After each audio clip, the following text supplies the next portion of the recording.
आप सोच करके हमको बताइए कि अगर मंदिर बना देने से देश का समस्या समाप्त हो जाए तो मैं तो समझता हूं कि सारे अस्पताल की जगह पे राम मंदिर बना देना चाहिए। लोग बीमार ही नहीं होंगे। लोग अगर बीमार ही नहीं होंगे तो फिर अस्पताल का ज़रूरत ही नहीं होगा। लोगों को पढ़ने की ही ज़रूरत नहीं है।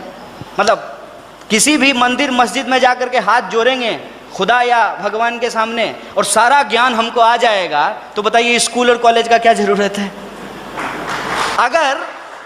अगर मान लीजिए कि हमारे पास पुष्पक विमान हो जिस पे बैठ करके हम उड़ जाएं, तो हवाई जहाज़ का क्या ज़रूरत है। मन करेगा तो मंगल पे चले जाएंगे, मन करेगा चंद्रमा पे चले जाएंगे, मन करेगा बंगलोर घूम आएंगे, मन करेगा तो गोवा में छुट्टी मना करके आ जाएंगे।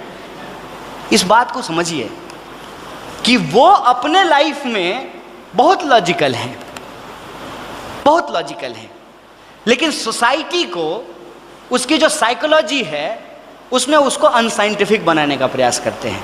क्यों? क्योंकि अनसाइंटिफिक लोग नहीं बनेंगे, लोग भीड़ नहीं बनेंगे तो वो चरवाहा कैसे बनेंगे।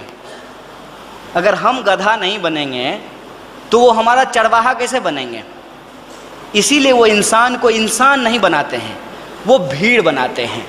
और मार्केट उनको कैसे मदद करता है इस बात को समझिए। मैं एक एग्जांपल आपको दे रहा हूँ। आप जब किसी मॉल में जाते हैं जीन्स खरीदने के लिए तो आपके लिए थोड़ी जीन्स बना है। 28 नंबर के 28 नंबर के कमर के आदमी के लिए जीन्स बना है, 30 नंबर के आदमी के लिए जीन्स बना है, 32 नंबर के कमर वाले व्यक्ति के लिए जीन्स बना है। उसमें आप और आपका चेहरा नहीं है। चॉइस है, जिस चॉइस में आप फिट हो सकते हैं उस चॉइस में आप फिट हो जाइए। तो इंडिविजुअल की जो आइडेंटिटी है वो आइडेंटिटी ख़त्म की जा रही है। और इंडिविजुअल की आइडेंटिटी को जब ख़त्म किया जाएगा तो इंडिविजुअल अपने आप जो है वो मॉब का हिस्सा बन जाएगा, वो भीड़ का हिस्सा बन जाएगा।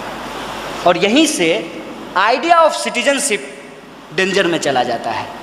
इसीलिए मेरा ये स्पेसिफिक सलाह है कि आज के डेट में जो लेफ्ट पार्टी है उसकी लड़ाई के एजेंडे में ये एजेंडा प्रमुखता से शामिल होना चाहिए कि हम इंडिविजुअलिटी को कैसे प्रोटेक्ट करेंगे। इस बात को समझिए, ये थोड़ा सा डिफरेंट है। पहले जो हमारा प्रोग्राम बनता था, जो हमारी स्ट्रेटजी और टैक्टिक्स होती थी, तो हम इंडिविजुअल को कलेक्टिव बनाने का प्रयास करते थे। लेकिन आज जो हमारा स्ट्रेटजी और टैक्टिक्स बनना चाहिए उसमें कलेक्टिव तो हम रहेंगे ही, वो तो हमारे सर्वाइवल इंस्टिंक्ट का हिस्सा है। हम चाह करके भी जो कलेक्टिवनेस है सोसाइटी का उसको ब्रेक नहीं कर सकते हैं, लेकिन इंडिविजुअल के राइट के सवाल को हमको प्रेस करना पड़ेगा, उसको रेज करना पड़ेगा। और इस नए ज़माने में जिसको कहते हैं 21st सेंचुरी, जो मास स्ट्रगल होगा उसमें जो स्टेट वर्सेज इंडिविजुअल की लड़ाई होगी, जिसमें आप सोशल कॉन्ट्रैक्ट थ्योरी पढ़े होंगे कि इंडिविजुअल अपने राइट्स को स्टेट के सामने सरेंडर करता है और स्टेट बदले में ये एश्योरेंस देता है कि हम इंडिविजुअल के राइट्स को प्रोटेक्ट करेंगे। लाइक स्टेट का रिस्पॉन्सिबिलिटी है कि वो आपके लिए करेंसी पैदा करेगा, आपकी इकोनॉमी को देखेगा, वो आपके लिए सिक्योरिटी का व्यवस्था करेगा और वो आपकी जो बेसिक एम्यूनिटीज़ हैं, जो बेसिक ज़रूरतें हैं, उसको पूरा करने का काम करेगा। बदले में आप क्या करेंगे? बदले में आप जो प्रोडक्शन सिस्टम में हिस्सा लेते हैं, जो प्रोडक्शन के प्रोसेस में पार्टिसिपेट करते हैं, तो आप सरकार को, आप स्टेट को हर चीज़ में टैक्स देते हैं। मतलब हमारा और स्टेट का क्या रिलेशन है? हम सरकार को टैक्स देंगे और सरकार हमको बदले में सर्विस और सिक्योरिटी देगी। अभी क्या हो रहा है? अभी हो ये रहा है कि हम तो टैक्स दे रहे हैं लेकिन स्टेट हमको बदले में सर्विस और सिक्योरिटी नहीं दे रही है। सर्विस और सिक्योरिटी दे रही है। मैं एक क्वेश्चन पूछता हूँ कि आपने मोबाइल से कोई चीज़ बुक किया, you have book something on mobile, आपका पैसा अकाउंट से कट गया और उधर जो सामान आपने बुक किया वो बोला कि हमारे पास पेमेंट नहीं आया है, आप कहाँ क्लेम करेंगे? आप मुझे बता दीजिए। स्टेट ने कहा कि कैशलेस इकोनॉमी होगी आप अपना अकाउंट बैंक में खुलवा लिए, ठीक है। अब बैंक कह रही है कि अगर आप मिनिमम बैलेंस नहीं मेंटेन करके रखेंगे तो आपको फाइन देना पड़ेगा। तो हमको क्या ज़रूरी है बैंक में जाने का, हमको क्या ज़रूरी है कैशलेस इकोनॉमी को अपनाने का?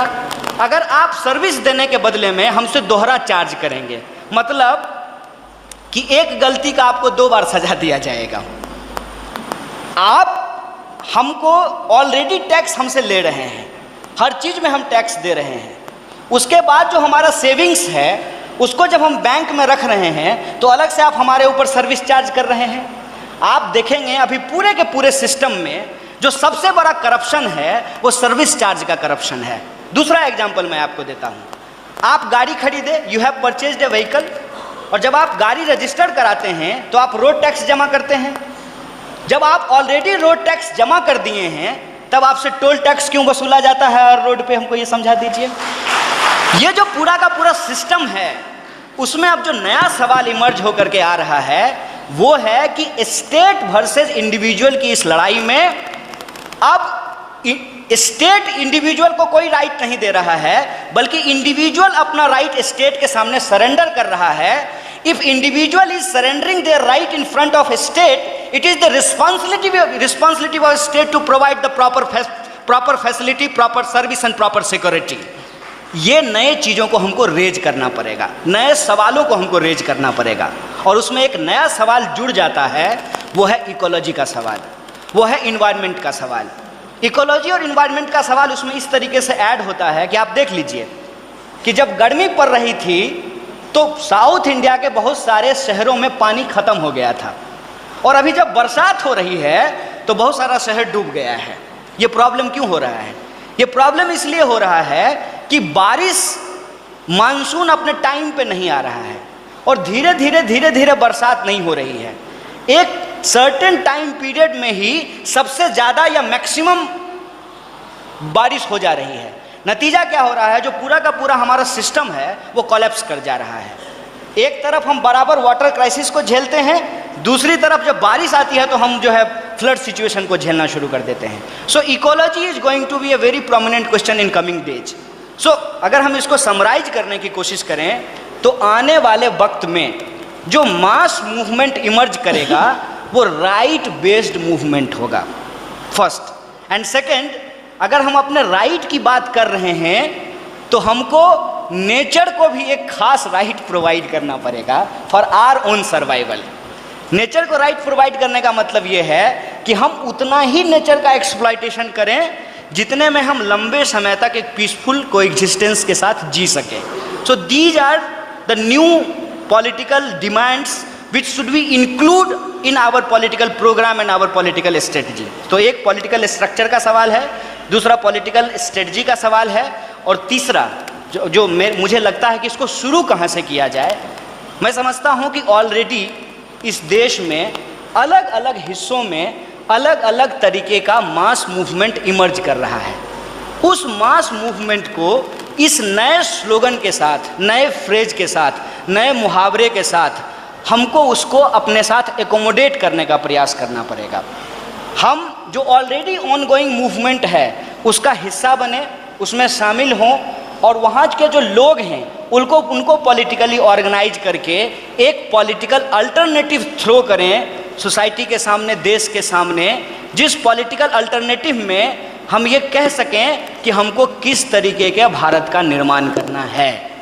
रेवोल्यूशन वर्ड जो है अपने आप में एक बहुत ही, आप ये कह लीजिए कि एब्स्ट्रैक्ट टर्म होता है। रेवोल्यूशन करेंगे तो लोग पूछेगा कि रेवोल्यूशन में क्या करें, तो उसको डिस्क्राइब करने में हम बहुत सारी चीज़ों को ठीक से समझा नहीं पाते हैं। हमको लगता है कि उस एब्स्ट्रैक्ट आइडिया को हमको डीकंस्ट्रक्ट करने की ज़रूरत है, और ऑलरेडी जो ऑनगोइंग रेवोल्यूशन है, जो अभी पिछले क्वेश्चन को जब मैं रिस्पॉन्ड कर रहा था, जो ऑलरेडी ऑनगोइंग रेवोल्यूशन है, उस रेवोल्यूशन को हमको अपने पॉलिटिकल प्रोग्राम के साथ एकोमोडेट करना पड़ेगा। अब आप ये समझ लीजिए, मैं एक एग्जांपल दे रहा हूँ, जो नया जनरेशन है शायद इस बात को जानता हो। डार्क वेव नाम की एक चीज़ पूरी दुनिया में बहुत तेज़ी से फैल रही है। डार्क वेव के अंतर बहुत सारा जो है इलीगल काम हो रहा है, बहुत सारी इलीगल चीज़ें वहाँ पे हो रही है। लेकिन उस डार्क वेव को डेवलप करने वाले जो लोग हैं उनको अगर सही तरीके से पॉलिटिकली तैयार किया जाए, पॉलिटिकली कॉन्शियस किया जाए, तो हमारे बहुत सारे प्रॉब्लम वहाँ से रिजॉल्व हो सकते हैं। और सरकार पे हम इस बात के लिए दबाव बना सकते हैं कि राइट टू प्राइवेसी जो है वो हमारा अधिकार है, और जब हम किसी चीज़ को पेमेंट कर रहे हैं तो प्रॉपर सर्विस हमको मिले, ये हमारा राइट है। आने वाले दिनों में मैं आपको बता देता हूँ कि सबके हाथ में मोबाइल है। मोबाइल अब आपकी ऐसी ज़रूरत बन गई है कि बिना पापा मम्मी का काम चल जाएगा, लेकिन बिना मोबाइल का काम नहीं चलने वाला है।